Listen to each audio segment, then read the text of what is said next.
Alpha, Beta, Gamma na sangkap nito. Tunay, original at natural na suplemento. With MX3 Capsule Coffee and Tea. With MX3 it's for you and me. With MX3 dito ako bilib. Mahalagang paalala, ang MX3 capsule ay hindi gamot at hindi dapat gamiting panggamot sa anumang uri ng sakit. Be extraordinary with MX3. Mula sa #1 Smart Dishwashing Paste. Ang galing-galing mo! Smart dishwashing paste ko! Pritong ulam na masebo, plato o kaldero. Tanggaling for everyday. Ganyan pag Smart ang dishwashing paste. May double tanggaling formula. Tanggal galing ang sebo at bakterya. Bahid para walang bahid, linis fantastic sa metal at plastic. #1 ko to! Tanggaling-galing mo! Smart dishwashing paste. Heavy duty linis bawat pahid. Smart Dishwashing Paste, manufactured by ACS Manufacturing Corporation. ISO certified, world-class quality. ACS. Santon Plus Herbal Capsule. Ako si Joseph. 5 years na akong Santon Plus Herbal Capsule user. Walang ibang gamot na nakapagpagaling sa aking cirrhosis of the liver, kundi Santon Plus Herbal Capsule lang. The best talaga. Santon Plus Herbal Capsule. Mabibili sa mga butika. Open cam, Donnie. Which shirt is better? Malabo ka sa screen, Dad. Baka malabong mata. Visit EO Executive Optical for state-of-the-art facilities and expert eye care. Malinaw na, Dad. Ang wardrobe nyo, wala sa uso. EO Executive Optical. Love your eyes. For expert eye care, come to EO Executive Optical. EO Executive Optical. Love your eyes. Pagbasa sa Aklat ng Kawikaan, Kabanata 10, Talata 1 hanggang 32, ang mga kawikaan ni Solomon.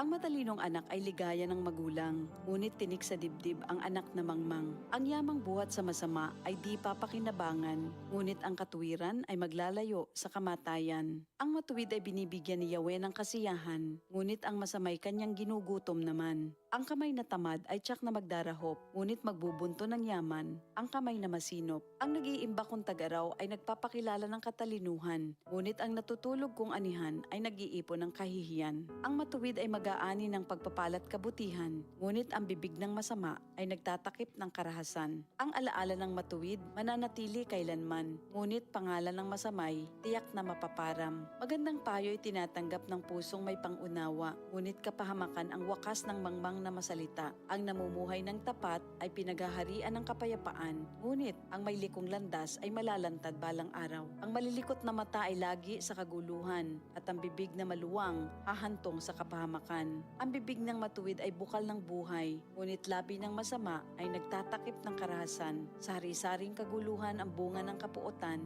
ngunit ang pag-ibig ay pumapawi sa lahat ng kasalanan. Sa labi ng may unawa matatagpuan ang karunungan, ngunit sa likod ng isang mangmang pamalo ang kailangan. Ang taong matalino ay nag-iimpok ng karunungan, ngunit ang salita ng mangmang ay nagdadala ng kapahamakan. Ang kayamanan ng mayamay matibay niyang tanggulan, ngunit ang kahirapan ng yagit ay kanyang kapahamakan. Ang kinikita ng matuwid ay nagbibigay buhay, ngunit ang sama-sama winawalda sa kasamaan. Ang nakikinig sa payo ay nasa daan ng buhay, ngunit ang ayaw sumunod ay tungo sa pagkaligaw. Ang nagtatanim ng puot ay puno ng kasinungalingan. Ang naninira sa kanyang kapwa ay isang taong mangmang. Ang taong masalita ay malapit sa pagkakasala, ngunit nagpipigil ng dila ay dunong ang pakilala. Ang dila ng matuwid ay tulad ng pilak na mahalaga, ngunit ang puso ng mangmang ay basura ang kagaya. Ang labi ng matuwid sa marami ay pakinabang, ngunit ang mangmang ay namamatay ng walang karunungan. Ang pagpapala ni Yahweh ay kayamanan na walang kasamang kabalisahan. Ang paggawa ng kasalanan ay kasiyahan ng masama, ngunit ang mabuting asal, kasiyahan ng may unawa. Ang kinatatakutan ng masama ay magaganap sa kanya, ngunit ang hangarin ng matuwid ay matatamo niya. Tinatangay ng hangin ang taong masama, ngunit ang matuwid ay gusaling di magiba. Kung paanong ang usok ay nakakaluha, ang suka ay nakakangilo, gayon ang tamad na alipin sa kanilang mga amo. Ang paggalang at pagsunod kay Yahweh ay nagpapahaba ng buhay, ngunit ang mga araw ng masama ay hindi magtatagal. Ang pag-asa ng matuwid ay may magandang kahinatnan, ngunit ang pag-asa ng masama ang dulot ay kabiguan. Si Yahweh ay kanlungan ng mga taong matuwid, ngunit kaaway sila ng taong masama ang hilig. Ang matuwid ay mananatili sa kanyang dako, ngunit ang masama kung saan-saan matutungo. Ang salita ng matuwid ay nagpapakilala ng karunungan, ngunit ang dilang sinungaling ay puputuli naman. Ang salita ng matuwid ay palaging angkop, ngunit ang salita ng masama ay puro paninira. Ito ang salita ng Diyos.